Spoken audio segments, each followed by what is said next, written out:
Bonsoir à tous et bienvenue dans ce point de l'actualité. L'examen du budget de l'État pour l'année 2024 s'est poursuivi hier à l'Assemblée nationale. Les membres du gouvernement se sont succédés devant la Commission des affaires économiques et financières. Les ministres en charge de la construction, du logement, de l'équipement, de l'entretien routier, mines, pétrole et énergie étaient face aux députés après examen les différents budgets adoptés à l'unanimité. Une soixantaine de jeunes et de femmes formés sur l'entrepreneuriat. L'initiative permet de les outiller pour qu'ils mènent à bien leurs activités. Une ONG les accompagne dans la mise en œuvre de leurs projets, notamment dans le secteur agricole. Léon Brou.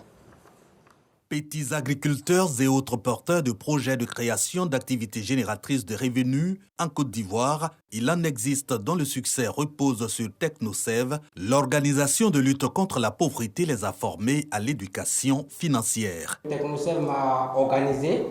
TechnoServe m'a permis de ne pas être dépensier pour dépenser, mais éduquer financièrement. Pour avoir l'argent même pour travailler, j'avais des difficultés. Mais quand on a travaillé quelques mois après, j'ai eu moi-même investi aussi. Ces deux bénéficiaires du projet Awalais de TechnoServe de retour en formation. Elle est destinée cette fois à une soixantaine d'auditeurs, dont des partenaires institutionnels de lutte contre la pauvreté. Au menu, développement de l'écosystème entrepreneurial, les solutions novatrices et innovantes pour la prospérité des affaires enseignées, de quoi permettre un impact plus rapide, concret et durable du soutien de l'organisation aux jeunes et aux femmes entrepreneurs. L'année passée, nous avons soutenu plus de 21 000 individus et entreprises qui ont connu une augmentation de revenus.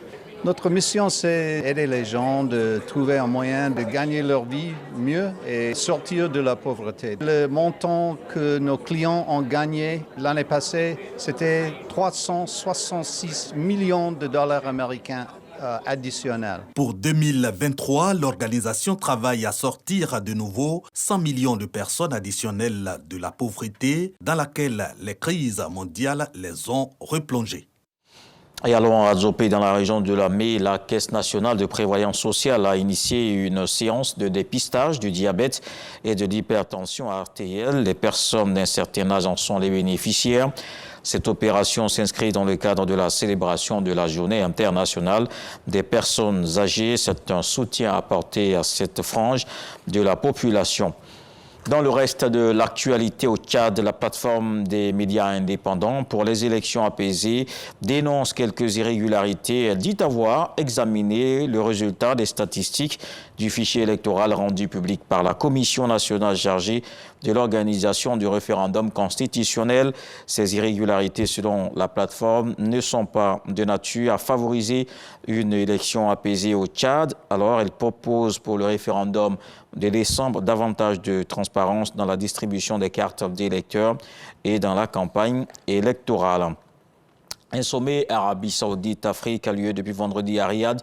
Plusieurs chefs d'État et de gouvernement africains ont fait le déplacement pour participer à cette première édition. Une délégation du Niger, conduite par le Premier ministre nommé par le CNSP, Ali Mahaman Lamine Zein, se trouve sur place. L'occasion pour Niamey de revenir sur la scène internationale 3 mois et demi après le coup d'État qui a renversé le président Mohamed Bazoum. Ali Mahaman Lamine Zein annonce déjà un accord avec le Fonds saoudien de développement pour la construction d'internats de jeunes filles au Niger. Les appels à la retenue se multiplient face à l'intensification des combats autour d'hôpitaux à Gaza. Les dirigeants de pays arabes et musulmans ont rejeté ce samedi l'argument israélien de légitime défense.